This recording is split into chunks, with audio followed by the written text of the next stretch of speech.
Bismillahirrahmanirrahim. Assalamualaikum warahmatullahi wabarakatuh. Selamat pagi anak-anak. Apa kabar kalian semua? Semoga baik ya, sehat. Pada pelajaran kali ini yaitu materi pemeliharaan sasis sepeda motor.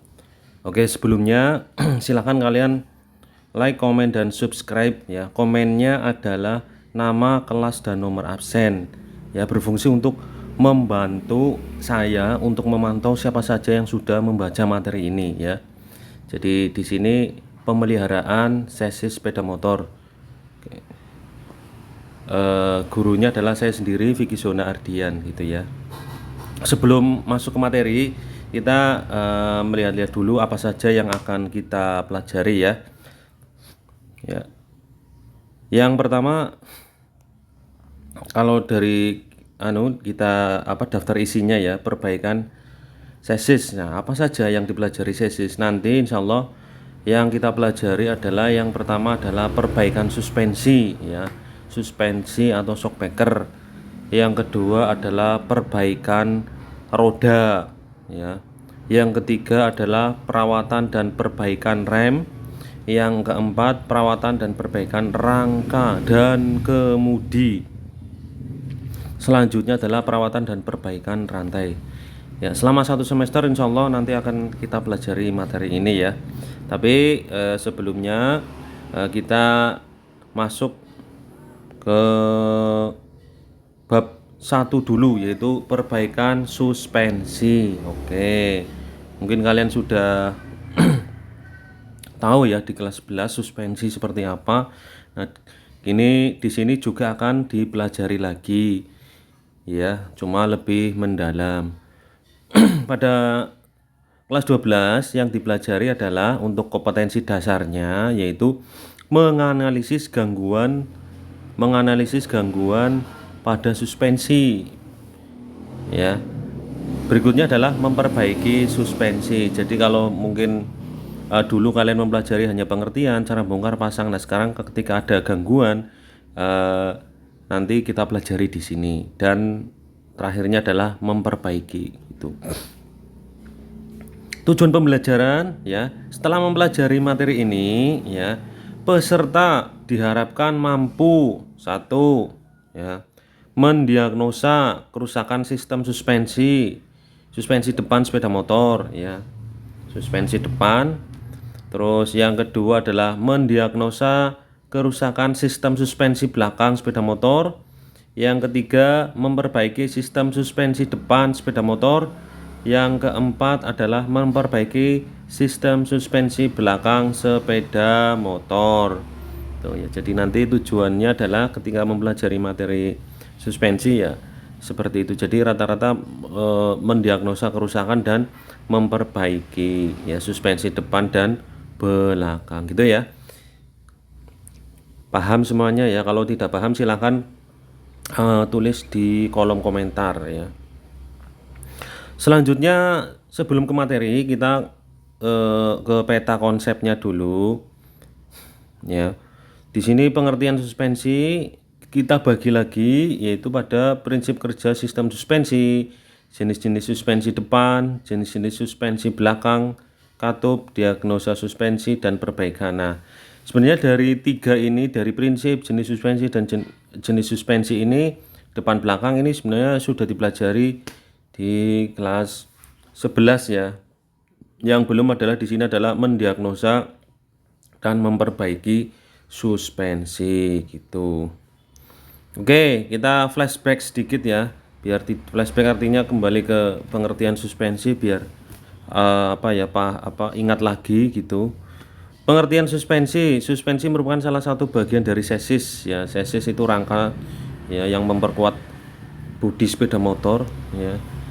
Ya, berfungsi menyerap bantingan, kejutan maupun getaran dari permukaan jalan ya. Jadi di sini adalah fungsinya adalah untuk kenyamanan ya, ketika ada jalan yang berlubang kita tidak langsung merasakan getarannya karena ada suspensi gitu ya. Ya, fungsi lainnya adalah untuk menopang bodi rangka sepeda motor dan menjaga letak geometris bodi dan roda, artinya biar tetap berdiri gitu ya. Itu kurang lebih dari pengertian suspensi sudah dipelajari, saya hanya flashback saja ya. Selanjutnya pada prinsip kerja suspensi ya, prinsip kerja pada saat kendaraan melewati permukaan jalan yang rata, ya kendaraan akan mengalami kejutan getaran diterima oleh roda dari permukaan jalan. Kemudian kejutan dan getaran tersebut akan diteruskan ke roda dan sistem suspensi pegas beraksi dengan cara melakukan gerakan ayun ya. Ini jadi nanti kalau ketika ada getaran ya nanti diteruskan ke roda, terakhir diteruskan ke suspensi dengan mengayunkan pegasnya sehingga tidak langsung ke atas ya, ke atas ke tubuh kita, tidak terasa sakit atau getaran sekali gitu ya.